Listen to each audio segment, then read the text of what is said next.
Salut à tous et bienvenue dans votre nouvel épisode de la semaine de Valkan, votre newsletter audio qui vous partage les médias des infotech à découvrir pour passer une bonne semaine. Cette semaine, je vous parle de la semaine 9 qui va du 24 février au 2 mars. Alors, cette semaine, j'ai vu une vidéo que j'ai beaucoup appréciée qui s'appelle « Le contenu va être infini » sur le Kestrel A. En fait, c'est une vidéo de Mister MV sur FTL Multiverse. Alors, je ne sais pas si vous connaissez FTL, le jeu Faster Than Light, où on joue des vaisseaux et on doit essayer d'arriver jusqu'au bout, on va débloquer des nouvelles choses, c'est en mode roguelike.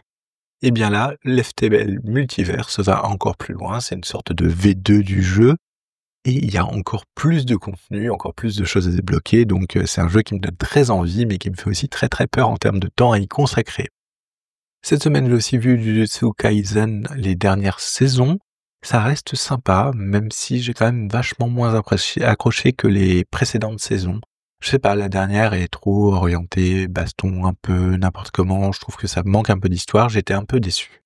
Cette semaine, j'ai lu Nouvelle légende du mythe de Cthulhu, le livre noir Ramsey Campbell.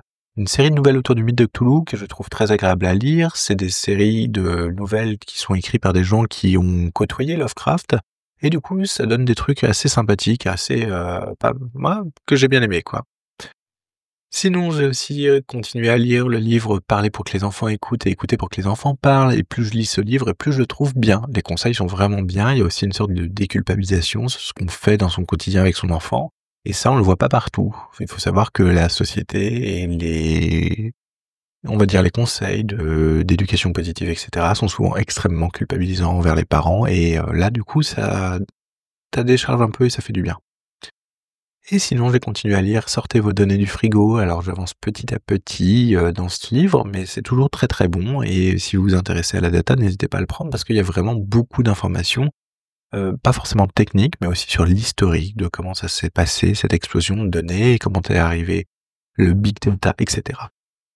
Sinon, cette semaine, j'ai écouté DataGen, l'épisode 186, qui nous parle en fait de DBT et de SQL Mesh, et qui compare les deux outils. Si vous vous intéressez à, on va dire, aux orchestrateurs de requêtes SQL, à la gestion de pipeline en SQL, etc., et de la transformation, allez-y, allez écouter, parce que on a vraiment en fait un point de vue qui est sympa sur les deux outils, avec un DBT qui va être plus orienté pour des gens moins techniques, un SQL Mesh pour des gens plus techniques, mais les deux ont des avantages, les deux ont des faiblesses, et franchement, tout est assez clair en fait dans cet épisode, donc j'ai trouvé ça vraiment bien.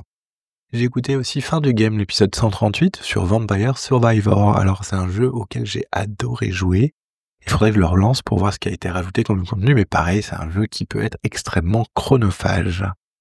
J'ai aussi écouté l'épisode de Tech Café, la paléontologie robotique, et si vous voulez savoir ce que l'IA peut faire pour les dinosaures, je vous invite à aller l'écouter parce que c'est vraiment intéressant. En dernier point, j'ai écouté Trench Tech avec Antonio Casilli, des sacrifiés de l'IA, le scandale méconnu des data workers. En fait, c'est un très très bon épisode autour de la face cachée de l'IA, de tous ces travailleurs du clic, de tous les gens qui vont labelliser les données, qui vont modérer les contenus, etc. Et en fait, c'est assez flippant, mais l'IA se construit en fait sur un esclavagisme, une colonisation 2.0. Et en dernier lieu, j'ai écouté l'épisode de la JDR Academy, Curiosité contre les chats.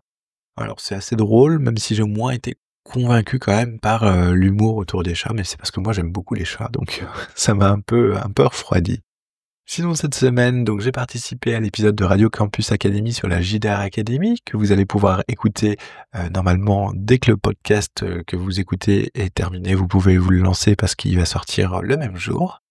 Et voilà, c'était un peu mes projets de la semaine, et j'avoue que la semaine a été un peu chargée, donc j'ai pas fait grand chose. En tout cas, j'espère que en termes de contenu, vous allez trouver des choses qui vont vous plaire. N'hésitez pas à mettre 5 étoiles si vous aimez le podcast, n'hésitez pas à en parler autour de vous, et n'hésitez pas à venir me parler sur Mastodon si vous voulez discuter. Je vous souhaite une excellente semaine et je vous dis à la semaine prochaine. Allez, salut!